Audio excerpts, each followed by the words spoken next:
जय माता दी। वात्सल्य की स्वरूपा मां भगवती जहां से प्रेम प्रस्फुटित होता हो, जो प्रेममयी है, प्रेम की जन्मदाता उस ममतामयी भवानी को प्रणाम करते हुए आज एक नए अध्याय से स्टार्ट और प्रारंभ कर रहे हैं। आज का प्रयास होगा एक नए रहस्योद्घाटन करने का। क्योंकि मैं हमेशा कहता हूं कि बात है प्रेम की बात को अगर प्रेम से समझेंगे तो मुझे लगता है कि आपको बल ज्यादा मिलेगा। प्रेम को अगर आप आत्मीयता से समझेंगे तो आपको उस बात का समझने का मौका अधिक मिलेगा।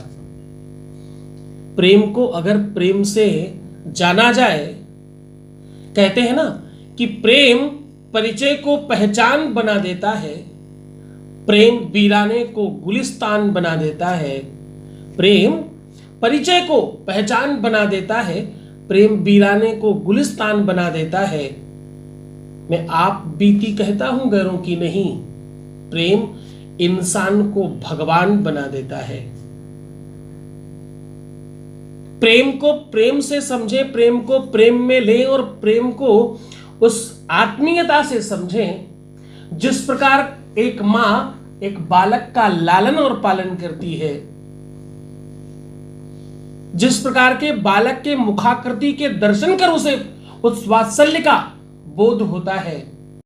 भैया ये बात सिर्फ और सिर्फ इंसानों में नहीं, जानवरों में भी पाई जाती है। मैंने अभी कुछ दिनों पहले देखा है, गाय का बच्चा किसी गाड़ी से टकरा गया। जब तक उस बच्चे को उस गाय ने हटा नहीं लिया तब तक उसके पास किसी को नहीं आने दिया। यही तो प्रेम है। प्रेम स्वीकारने का नाम है, प्रेम आदर का नाम है, प्रेम देने का नाम है, प्रेम सहजता का नाम है। और प्रेम में किसी भी प्रकार का विरोध, अवरोध, नकारात्मकता, असहजता नहीं होती। प्रेम व्यापार भी नहीं होता,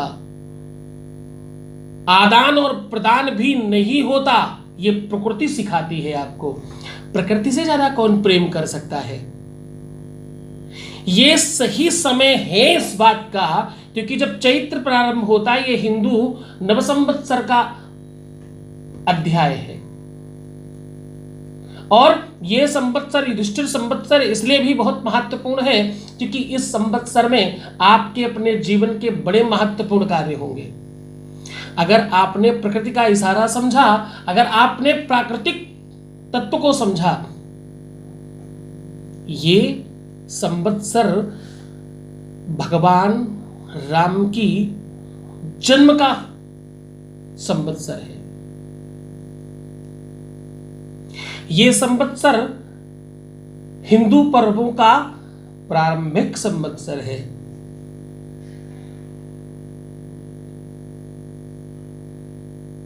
प्रेम को हमने हमेशा बहुत अलग अलग रूपों में देखा है। आज एक नए रूप में आपको दिखा रहा हूं। भगवान राम का जन्म हुआ और उनको पाने के लिए देवी उपासना करनी पड़ी सीता जी को। बड़े ध्यान से समझिए, सीता जी को भगवान राम को पाने के लिए देवी उपासना करनी पड़ी। खसी माल मूरत मुस्कानी, हुआ था ना, मूर्ति से वो माला खिसकी जिससे जानकी को यह पता चल गया। मन जाही राचे मिलही सोबरु, सहज सुंदर सांवरो, करुणा निधा न सुजानु सील, स्नेह जानत रावरो। तो ये पद्धति वहां से भी शुरुआत होती है। अगर आपको प्रेम चाहिए, मनवांक्षित वर चाहिए। अब वर दो प्रकार के होते हैं, एक तो जिससे हम वर्ण करते हैं और एक वर फल प्राप्ति को भी कहते हैं। तो मनवांक्षित फल और वर चाहिए तो भगवती की साधना करनी पड़ेगी।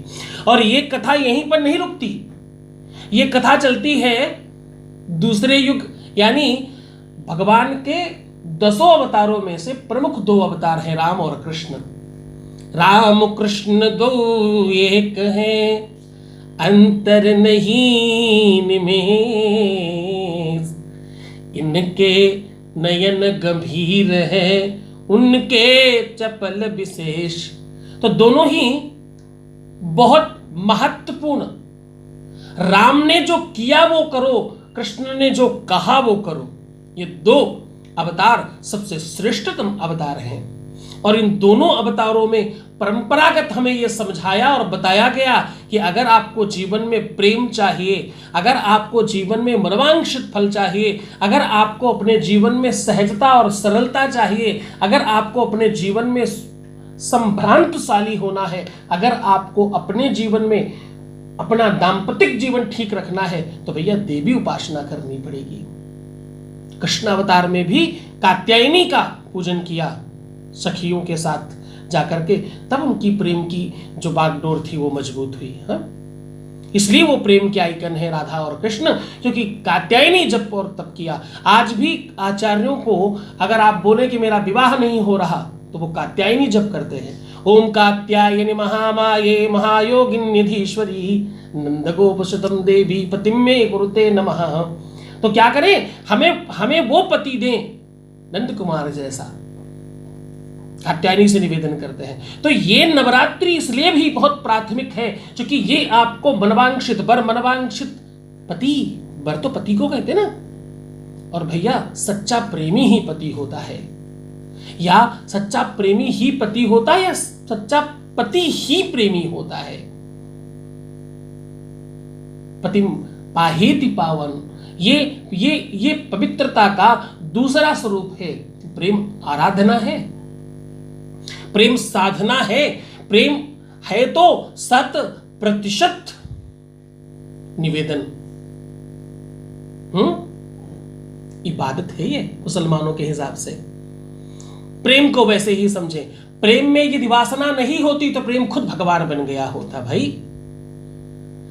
तो जैसे ही उससे हम आदान प्रदान समाप्त कर देंगे, व्यापार समाप्त कर देंगे, तो ये बिल्कुल निश्चित हो जाएगा। मैं अपने निजी सब्जेक्ट पर वापस आता हूं कि मैं आपको इस बार बता रहा हूं कि प्रेम की जो जड़ है, प्रेम को बताने के लिए सबसे पहला मार्ग है मां। प्रेम को प्रेम समझाने के लिए सबसे पहला नाम है मां। मां से बड़ा दूसरा कोई शब्द नहीं है इस धरा में यारों, कोई मां से बढ़कर है नहीं। लाख आई मुसीबत मां मगर रोई नहीं। मां ने मर्दों को बनाया, क्या निराली शान है। जो कदर मां की न जाने वो नहीं इंसान है। अपने घर में बैठी मां को भी और उस मां की भी मां को, जगत जननी परांबा भुवनेश्वरी आदि शक्ति महादेवी, उस साक्षात स्वरूपा जो वात्सल्य की स्वरूप है, जो ममत्व का रूप है, जो ममतामयी है, जो स्नेह स्वरूप है, जो आपके प्रेम को फलीभूत करने की सर्वोच्च साधना की सर्वोपरि स्थिति पर बैठी है, उसको प्रणाम करना होगा। उसकी आराधना की पद्धति है, उसका एक नियम है, उसका एक सिस्टम है। एक है सकाम पूजा और एक है निष्काम पूजा। सकाम पूजा हम जब कुछ चाहते हैं, हमारी कोई इच्छा है, हम कुछ पाना चाहते हैं, ये है सकाम पूजा। और एक है निष्काम पूजा कि मैं सिर्फ बहुत प्रेम से आपकी साधना कर रही हूं या कर रहा हूं, मुझे चाहिए तो कुछ भी नहीं। और सच्चे भक्त तो खैर बहुत सारे ऐसे हुए जो चाहते ही हैं कि उन्हें कुछ ना मिले। मैं अगर मांगू तुझे हरगिज न देना कुछ मुझे, वरना आशिक नहीं मजदूर कहलाऊंगा मैं। प्रेम में तो सबसे पहले ये है, मैंने बहुत बार बोला, आपने हजारों बार सुना होगा मेरे मुंह से कि मैं अगर मांगू तुझे हरगिज देना कुछ मुझे, वरना आशिक नहीं मजदूर कहलाऊंगा मैं। ये तो बहुत बार सुना है आपने। प्रेम साधना में मांगा तो जाता ही नहीं है। आपका अगर कोई रूठ गया है आपसे, अगर आप किसी को मनाना चाहते हैं, किसी को अपनी लाइफ में वापस पाना चाहते हैं, कोई आपको धोखा दे रहा है, कोई ऐसा है जिसको आप अपना ही बनाना चाहते हैं, तो ये कोई तंत्र मंत्र का काम नहीं है, ये आपकी कार्मिक लेयर को सुव्यवस्थित करने की साधना है। और आज इस साधना का प्रस्फुटन होगा, आज इस साधना के उन तथ्यों को उजागर करेंगे हम जिनसे आपकी ये सारी की सारी चीजें बेहतर हो जाएंगी।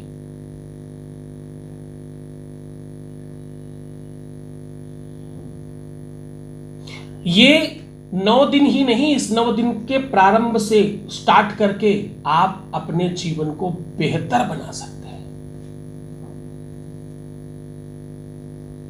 आगामी 2 दिन बाद पंचमी और सप्तमी है, ये दोनों ही तिथियां आपके लिए बहुत महत्वपूर्ण है, इसलिए आज मैं आपके सामने आया हूं। ये सारी की सारी कवायद का जो संपूर्ण साधन है वो है पंचमी और सप्तमी। हम पंचमी और सप्तमी के आधार पर कुछ नियम और कानून बता रहे हैं, जिससे आपका खोया हुआ प्यार, आपके पति के साथ अपना स्नेह, आपका दाम्पत्य जीवन, आपका पारिवारिक स्नेह, आपके पारिवारिक संगठन का जो समूह है, आपके अपने प्रेमी के साथ आपका बहुत अच्छा संसाधन, आपका अपना मनवांक्षित विवाह, आप जो जैसा पाना चाहते हैं, करना चाहते हैं, मनवांक्षित फल यानी वर, वो सब कुछ आपको प्रदान हो, इसके लिए साधना पंचमी और सप्तमी के दिन होगी। साधना में सबसे पहला काम करना होगा आपको सिद्ध कुंजिका स्तोत्र का पाठ। श्रुदेवी प्रवक्ष्यामि कुंजिका स्तोत्रमुत्तमं वीर मंत्र प्रभावेन चंडी जापः शुभो भवेत्। यहां से स्टार्ट करके आपको कंप्लीट कुंजिका स्तोत्र का पाठ करना होगा। कुंजिका स्तोत्र के साथ साथ आपको गोरोचन से देवी का तिलक करना होगा। गोरोचन से तिलक कर कपूर की आरती करनी होगी। कपूर की आरती में आपको 7 लवंग, 2 इलायची और 1 जायफल रख करके आपको भगवती की आरती करनी होगी। ये 3 बहुत प्राथमिक नियम हैं। इसके बीच में आप अगर चाहते हैं कि आपके मनवांक्षित फल मिले तो पान के पत्ते में अपनी अभिलाषा लिखें और उसे कलावे से बांधकर भगवती के चरणों में चढ़ा दें। पंचमी और सप्तमी दोनों ही दिन ये उपाय किए जा सकते हैं। अगर आप चाहते हैं कि आपका वर, आपको मनवांक्षित विवाह हो, तो भोजपत्र के ऊपर अपने उस वर का नाम लिखें। वर समझ के, प्रेमी समझ के नहीं, लिखें और भगवती के चरणों में सिंदूर लगा करके अर्पित कर दें। बहुत अच्छे से सिंदूर लगाइएगा। साउथ में देखिए सिंदूर लगाने की पद्धति, पूरा नहला देते हैं उसे, ऐसे लगाइए और सस्नेह लगाइएगा। स्नेह मांग रहे हो ना आप, तो ममतामयी जननी से प्रेम मांग रही हो या मांग रहे हो, देखिए बहुत जल्दी आपको ये मिलने वाला है। अगर आप अपने वर को किसी दूसरे से छुड़वाना चाहते हैं, एक्स्ट्रा मैरिटल अफेयर की कोई भी अव्यवस्था है, एक्स्ट्रा मैरिटल अफेयर को ठीक रखना चाहते हैं, ठीक करना चाहते हैं, सुव्यवस्थित करना चाहते हैं, किसी भी स्थिति में उपाय सिर्फ एक है। आपको क्या करना होगा? आपको करना ये होगा कि आपको लेना होगा एक पीपल का पत्ता और अनार की कलम, स्याही होगी अष्टगंध। आपको ऊपर नाम लिखना होगा अपना। हिंदी में नाम लिखने के दोनों तरफ सीधी सीधी 2 लाइन इधर, सीधी सीधी 2 लाइन इधर, और नीचे अपनी वो अभिलषित मनोकामना, उसे पूरा रैप कीजिएगा। जिस प्रकार से गोला बनाते हैं ऐसे ना, एक पाइप जैसा बना देते, और उसको कलावे से पूरा कवर कर दीजिएगा। ऐसा करने के बाद भगवती के गले में एक माला के आकार की एक ऐसी डोरी बनाइए जिसमें आपका वो पत्ता हृदय के पहुंचे, और उन्हें पहना दीजिएगा। आप देखिए जैसे जैसे नवमी पास आएगी वैसे वैसे आपका ये फल जल्दी प्राप्त होगा। दूसरा उपाय, जिसको अपने करियर में बहुत ऊंचे पहुंचना है, कुछ प्राप्त करना है, वो लाल कपड़े में 7 कौड़ी, 3 काली हल्दी और 5 लाल फूल बांधें। ऐं ह्रीं क्लीं चामुंडाय विच्चे 108 बार बोलें, और उसको भगवती के घुटनों के पास में, किसी भी मूर्ति के पास घुटनों के पास ऊपर से दिखाई पड़ने के आधार पर बांध दें। उनका ये काम बहुत जल्दी होगा। जिन लोगों को किसी भी प्रकार की पीड़ा है, दर्द है, कष्ट है, क्रोध आता है, अनिद्रा है, बीमारी है, रोग है, अवसाद है, प्रमाद है, ऐसी कोई भी अव्यवस्था है, तो वो क्या करें? वो करें एक तांब के पात्र में थोड़ा सा घी डालें और ऊपर से शहद भर दें, और एक छोटी मुट्ठी, मतलब जिसमें कम से कम पीले सरसों आ सके वो उसमें भर दें और काले कपड़े से बांध के अपने ऊपर से नहीं भगवती के ऊपर से उतार के बहते हुए जल में प्रवाहित करें। देखिए त्वरित लाभ होगा। जिन लोगों को संतान प्राप्ति नहीं हो पा रही है वो एक पीतल के बर्तन में देशी घी भर करके उसमें अपनी श्रद्धा सामर्थ्य के हिसाब से थोड़ा ही सही स्वर्ण डाल करके भगवती के मंदिर में स्थापित करवावें। ऐसा करने से आपको संतान सुख प्राप्त होगा। जो लोग ये नहीं कर सकते वो अपने वजन के जो भी उनका वजन है उसका 10% छुहारा ले जा करके या छुहारे की खीर बना करके मंदिर में बांटें। ऐसा करने से भी भगवती प्रसन्न होती है। जिन लोगों को सरकारी नौकरी की अभिलाषा है उनके लिए भी बहुत महत्वपूर्ण उपचार है। वो भगवती के मंदिर में खड्ग दान करें और खड्ग ऐसा दान करें जो अंतिम दिन 8वें दिन या 9वें दिन जिससे बलि दी जा सके। कुम्हड़े की बलि दी जाती, ध्यान रखिएगा, और किसी चीज की नहीं। हाँ, कुम्हड़े की बलि दिलवावें अपने ही हाथ से, आज चढ़वावें और अंतिम दिन बलि दिलवावें। अगर ये काम आप नहीं कर सकते, दूसरा और भी महत्वपूर्ण काम है। आप सवा के चावल होते हैं, सवा के चावल की खीर बना करके उसमें मेवे के तौर पर सिर्फ मखाने डालिएगा, डाल करके सवाया लगा के 1.25 किलो, 5.25 किलो, 7.25 किलो करके भगवती के मंदिर में प्रसाद लगाएं, भोग लगाएं और जो भी वहां लोग बैठे हो निम्न श्रेणी के उनको प्रसाद बांटे, जो भी मांगे उसे भी दे दे। ऐसा करने से आपको कि ये मनोकामना भी सिद्ध होगी। आपकी कोई भी अभिलषित मनोकामना है, अगर आपकी कोई भी ऐसी चीज है जो मैंने नहीं बताई रह गई हो, ऐसी कोई भी चीज करना चाहते हैं, जैसे शत्रुओं पर विजय प्राप्त करने के लिए क्या करें? शत्रुओं पर अगर आपको विजय प्राप्त करनी है तो भैया आज से लेकर के 9वीं तक आप अखंड दीपक चलवाइए सरसों के तेल का देवी के मंदिर में। ये भी नहीं कर सकते तो जो भी आपका शत्रु है एक छोटे से किसी भी लोहे के बर्तन में पूरा सरसों से भर दीजिए और उसमें शत्रु का नाम लिख करके एक पर्ची में अंदर डुबा के भगवती के मंदिर के साइड में रखवा दीजिएगा, दाहिने साइड रखिएगा, आपके शत्रु विनाश होंगे। ये भी नहीं कर सकते, एक छोटे से बर्तन में पानी लीजिए, उसमें 2 लौंग डालिए, अपने ऊपर से उतारिए, शत्रु का नाम लीजिए और सप्तमी के दिन चौराहे पर डालाइए, तब भी आपको लाभ होगा। तो ये उपाय करिए। अमुख कोई भी आपकी आवश्यकता हो, 7 नारियल के मुख के ऊपर स्वास्तिक बनावे अपनी उंगली से। स्वास्तिक बनाने के लिए रोली नहीं, सिंदूर और घी का प्रयोग करिए और भगवती के चरणों में अर्पित करिए, किसी नए कपड़े या बर्तन में रख करके। आपको भगवती सिद्ध होंगी और आपका अभिलषित कामना पूर्ण होगी। अगली बार मैं आपको साधना में मंत्रों के आधार पर उपचार बताऊंगा। ये आपको अगर ठीक लगा हो, आपको अनुकूल लग रहा हो, ये वार्तालाप, ये जानकारी अगर आपको सच में हृदय स्पर्श कर रही हो, तो इसे जो वांछित लोग हैं जिन्हें आवश्यकता है उन तक पहुंचाने की कृपा करें, क्योंकि धर्म बढ़ाने से बढ़ता है। जय माता दी।